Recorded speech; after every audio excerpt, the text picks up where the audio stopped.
Hey, I'm back, and today I want to do a walkthrough of what I did for my song Revrie. If you haven't checked it out, go down below. I should have a little card there. Click on that, and you can listen to the song. And then when you're done with that, if you want to find out how I did it, keep listening to this. So, because I'm Chandler Guitar, I thought I'd start here with the guitar. I'll start with the lead guitar, which you can see here. Okay, I'll let you listen to it just by itself.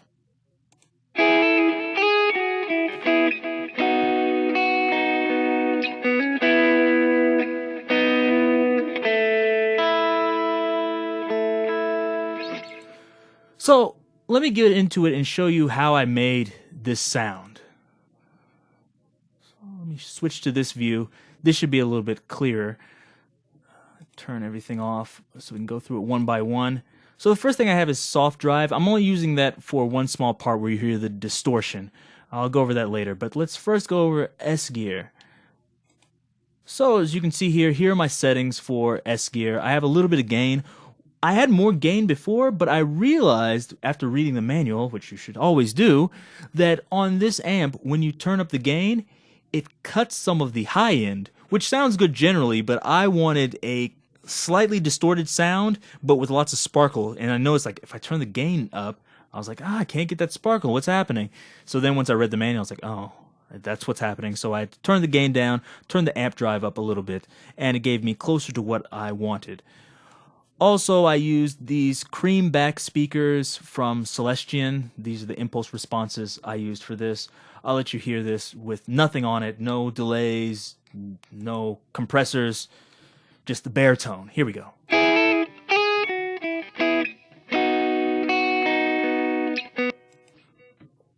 So that's pretty dry. So that's not really what I wanted. I wanted a little bit of depth. And for a while, I was like, how do I do this? But I was like, I actually figured it out. I used this here, this delay thing, and I used a little bit of just a mono delay. I usually like a stereo delay because you think, I want the width. But actually I found the mono delay was better to add the depth to it. So I actually did use a stereo delay later, but I found first use the mono to give it some depth, and then use the stereo to give it width. So let me do this. I'll turn it on and off so you can hear it.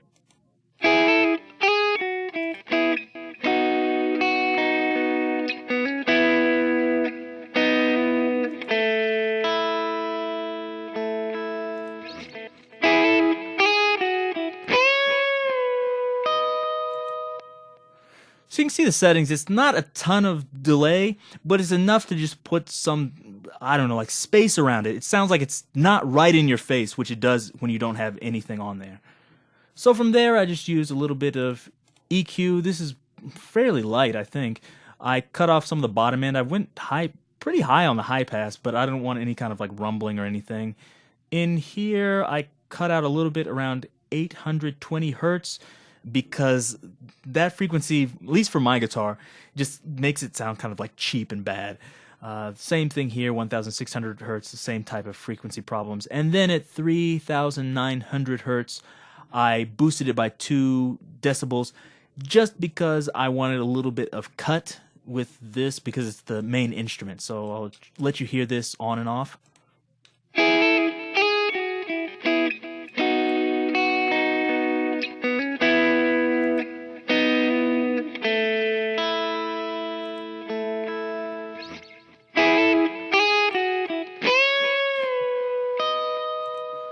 So I think that just makes it cut a little bit more, and it has less of like a boxy quality. So I think it just sounds better to me. So that's what I did.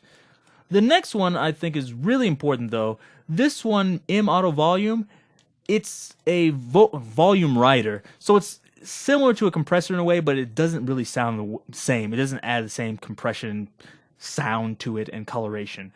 So I use this because when I'm doing something, especially with like a clean guitar, I'm kind of losing sustain, and for the tails of notes when I hold them, they get lost, especially when I'm playing with the drums and bass and everything else, the organ, it gets lost. Sorry, I'm rambling on. Sorry about that.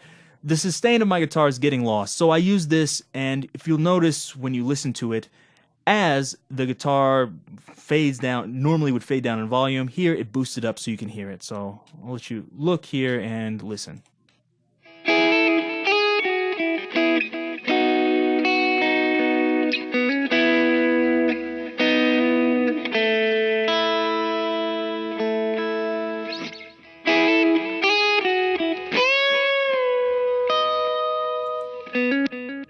I probably should have spent more time adjusting the input, but I think in general it's not so bad. It definitely helped, and it definitely evened things out. So I think for the most part, every time you, I think generally you, I think in general you can hear the guitar through the whole song. It's no part where it's really drowned out by other instruments, which is really what I wanted. I wanted that kind of even volume. So it did what I wanted there. The next part I think is really important to the sound. It's this M multi-band delay, and the setting I have here is using a doubler. So I have one delay going left, one right, one's set at 12, and one's set at 0.0. It's moving back and forth, kind of like a chorus effect, but it's almost at 1. So it's a very, very short delay, which is what I want. And this short delay is going to help me get a stereo spread with the sound. It's, I don't know, I'm using wet and dry instead of a mix control, but it's probably about, I don't know, 40% if you're wet, if you're using a mix control. But I'll let you hear this. I'll turn it on and off so you can hear what it sounds like.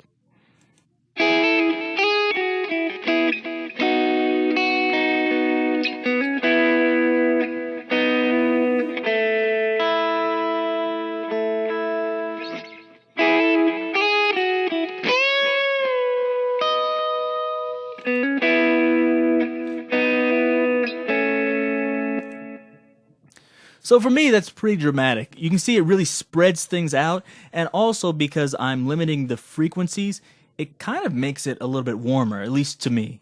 So this was one of the things I really discovered during the mixing of this, using the mono delay first, and then going into a very short stereo delay. I think that helped. That's the kind of sound I wanted, so I was happy about that. And then I go into this lead delay, which I turned off, which is a longer delay. How long is this? Oh yeah, so I had this coursing too, so it's about 250 milliseconds. Has quite a bit of feedback. Turn this on and off so you can hear it.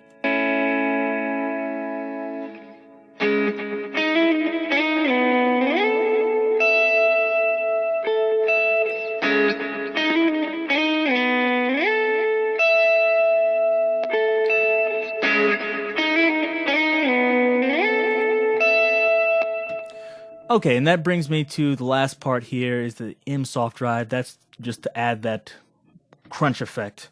So I'm using this as a gain pedal. So I'll turn it on here. On.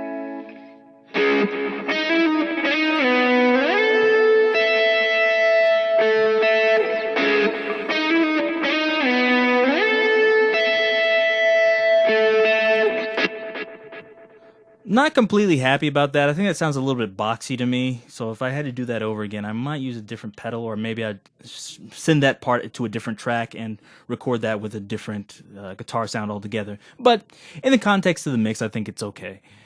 I could do the same thing here with the solo. So I'm doing the exact same thing, almost the exact same settings, but this time I used, I think, a little bit more gain. You can see here. And I'm also using this by Mercurial Amps. It's a Tube Screamer copy. I'm just using this to boost things. I want kind of like a smooth tone. So I'll let you hear this. Here we go.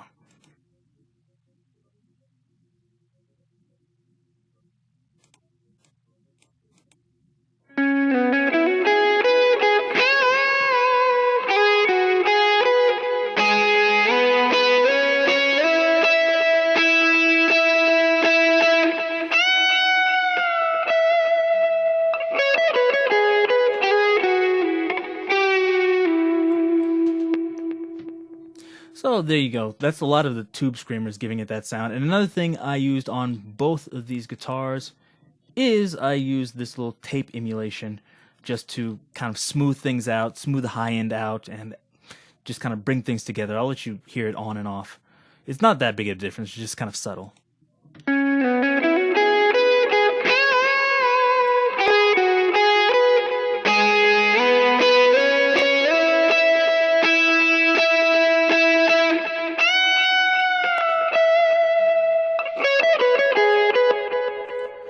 So you can see it's kind of subtle, but it does cut off some of the high end and changes the tone a little bit, which I liked, because one of the things I tried to make this sound similar to Andy Timmons' Resolution album, which I didn't achieve, but for this type of sound, I think that's the ultimate album, and I know he recorded that all on tape, so I thought, let me try to get at least a little bit close. But that's enough for these guitars. Let's see here, what else? The rhythm guitars also. So let me move back here. So the rhythm guitars, I just have two S-gear instances. I have this one panned to the left with the delay going to the right. It's an old trick from Eddie Van Halen. Same thing on the other side. And then I have those both going into this bus here with the compressor on it. Just doing a little bit using this M Turbo Comp. Was an API 2500, doing a bit of compression. I think like 5 or 6 decibels of compression. Let me see if I'm in the right part. Let me try to play it.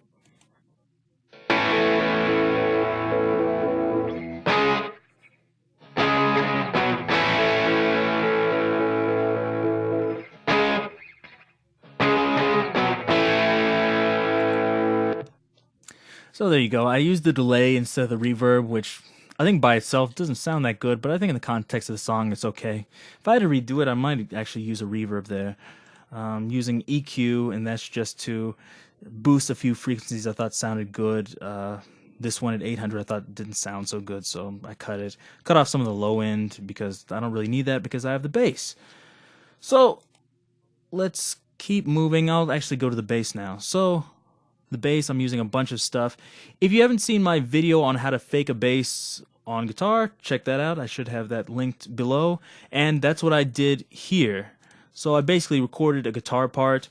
I dropped it down an octave using, this process, Apply Effect. Was it Apply Effect? Transpose, that's what I used. And I shifted it down an octave, and then I put it through this bass amp. So let's hear it.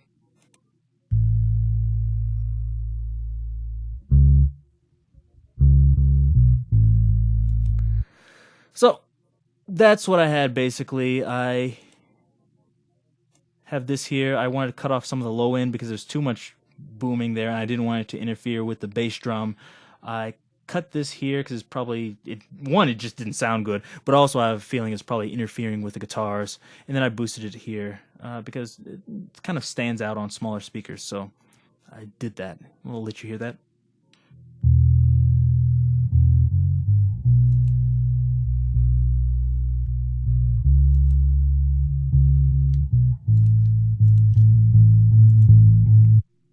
Okay, my computer's kind of giving out, so it's kind of glitching up the audio a little bit. So you have to forgive me there. But next thing I used was M Turbo Comp. I just wanted to kind of even out the bass sound because it wasn't that even. But it's just a small difference. I'll let you hear that if you want.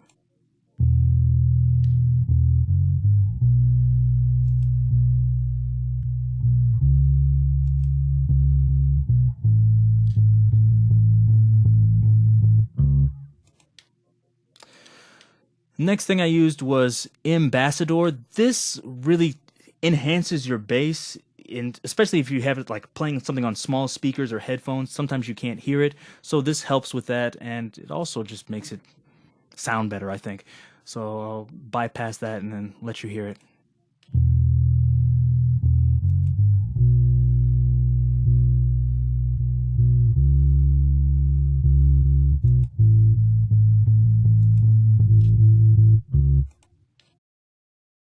There you go.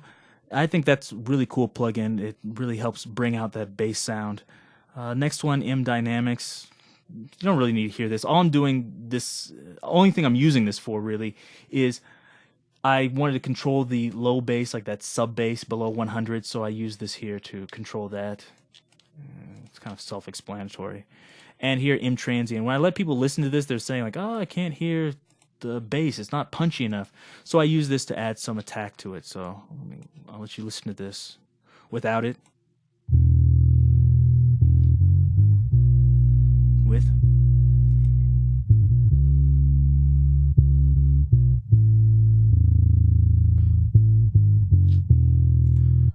So you can really hear that pa pa pa.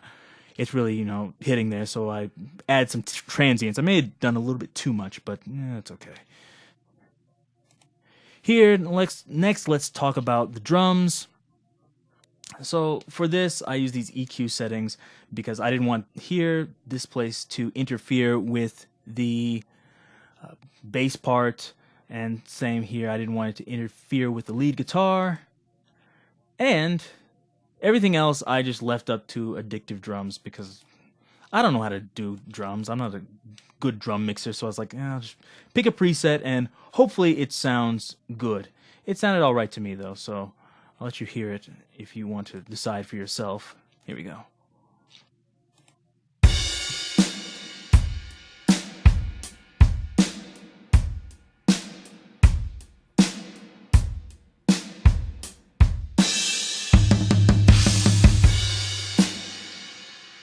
In retrospect, I probably should have put a little bit more reverb on the drums and cut out some of the boxiness and boominess with the bass drum, but what can you do? I guess you could fix it, couldn't you?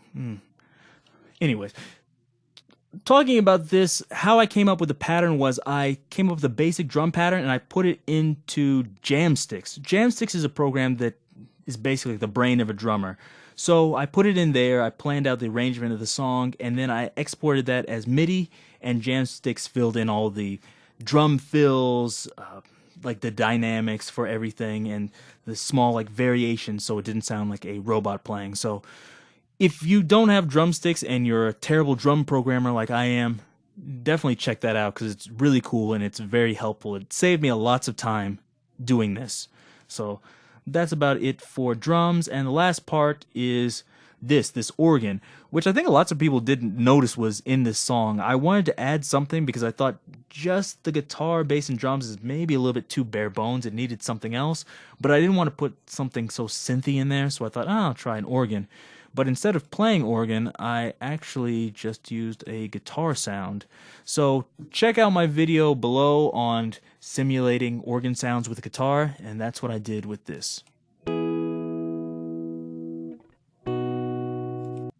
So you can hear that's just a guitar sound. Here's dynamics to even out the attacks and releases. M polysaturator to give it I think an octave higher sound, so it sounds like an organ, so I'll let you hear that.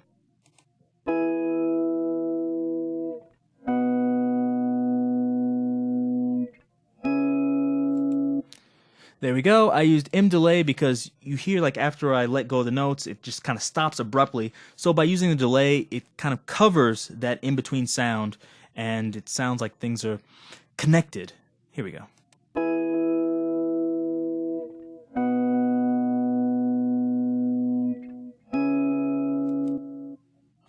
I actually learned that on, Warren Hewitt's Produce Like a Pro. That's a really cool tip, so put that in front of an amp or something like that if you want that kind of connected sound. So I was like, that's kind of like cheating, but I'll cheat sometimes. There's no cheating in music, so I'll definitely use it, and it works here. Next one, I used M Vintage Rotary, and that really gives that organ sound to it. So I've used a little bit of distortion to give it that overdriven sound. So here, let's listen to that.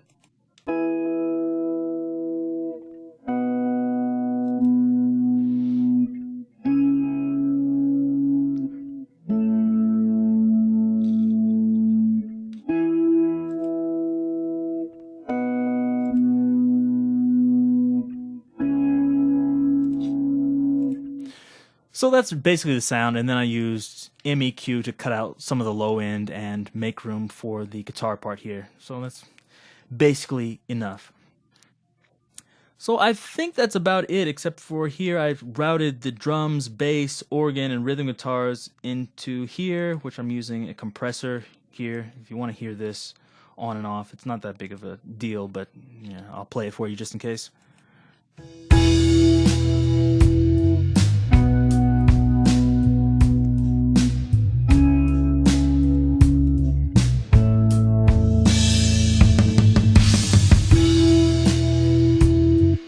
So, like I said, I'm using M Turbo Comp. I'm using this, was it Verimel? It's based on like a Verimute compressor. It just kind of made it fatter and brought everything together. So it says, magic for increasing the body. So I think it did kind of increase the body. It's a small difference, but you know, every bit counts. I'm using M Turbo EQ to get rid of some of the boxy frequencies and make room for the guitar again by cutting out 3 decibels. Small thing there. This M multi-analyzer, if you're wanting to know what this is, I don't know, why did I use percussion? I don't know. Anyways, so I did this so I could see what parts are actually interfering. So this is really cool. If you're familiar with that isotope neutron, it basically does a similar thing where it shows you the collision where the frequencies are colliding. So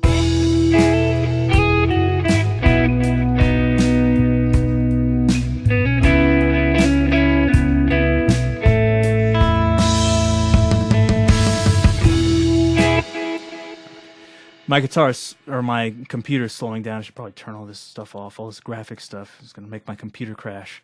And the last one is mCompare, which I'm not going to show because the last time I did that, it crashed my computer. So I'm not going to show that here. But that's actually one of the most important plugins I have because this allows you to listen to your mix versus another mix. And I use that to get like the basic instrument levels because sometimes I do this and it's like, I realize after I export, like, this is a great mix, and the drums are way too loud compared to any other record, or the bass is too loud or too soft. So what I do is I go back and forth, A/B, between those to see, like, how is my mix compared to, like, Andy Timmons' mix? How's the bass level? How is the reverb? How is the delay, etc., to try to get something that sounds at least acceptable.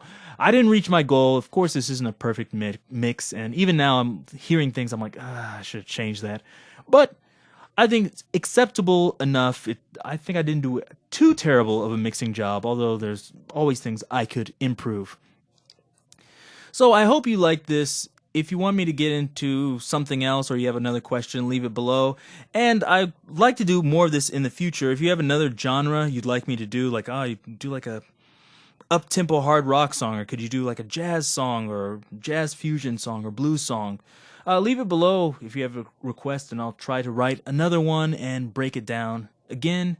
And hopefully this was helpful and I showed you how to do some things. Like I said, just doing this, I learned lots of things, like this organ trick I came up with maybe like, was it 2 or 3 weeks ago before I actually used it on this, and it worked well. And also the same thing with the lead guitar about using the mono delay into a stereo delay to get that really wide, fat sound. I didn't know how to do until messing with this song and trying to figure out how to do everything. Oh, and one more thing, this Sonar works here. This is a cool plugin because I use this for headphones, and because my headphones aren't completely flat, this helps make them flatter to help my monitoring sound more accurate, and so I'm not fooled by bad headphones or the terrible room I mix in. So that's also a cool plugin. So with that, I'll end it because I know this is probably really long. But thank you for watching. Leave me a like if you like this. Comment below. Subscribe if you haven't already. And until next time, see you.